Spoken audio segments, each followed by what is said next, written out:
กำลังยากจนบ่มีทางออกส่องหาบ่เป็นคนขัวทางคืนทางเว้นจำเป็นทุกอยากสับสนค่าเทอมศึกษายังเธอข้างจ่ายมาโดนอ้ายเอ้ยช่วยคิดดูตนน้องผู้จนบ่ลืมบุญคุณอ้ายไปเที่ยวเพิดเพลินเสียเงินเป็นล้านเป็นยังบ่คิดสงสารช่วยน้องเรียนให้สมบูรณ์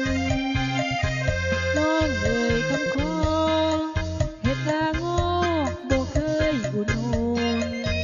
น้องขอความรักกาลุน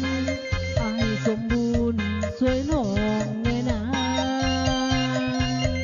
พ่อแม่บอกไว้ให้หักแพงกันเป็นลูกห่วมท้องเดียวกันสวยเลียกันสุดชั่วศิลาตอนนี้อยากจนพอทนต่อการศึกษาเมื่อใดเรียนจบกลับมาน้องผู้ลาจะแทนบุญคุณ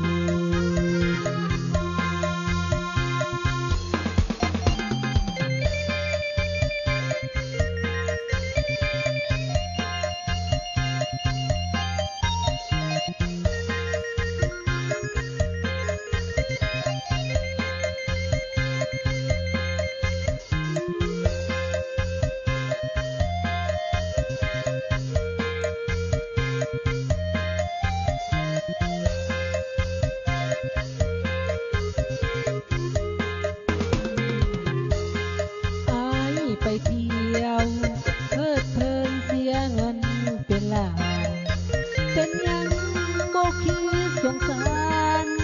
ช่วยน้องเรียนให้สมบูรณ์น้องเอ่ยคำขอเฮ็ดหน้างอบ่เคยอุ่นโอนน้องขอความรักกาลุนให้สมบูรณ์ช่วยน้องแน่นา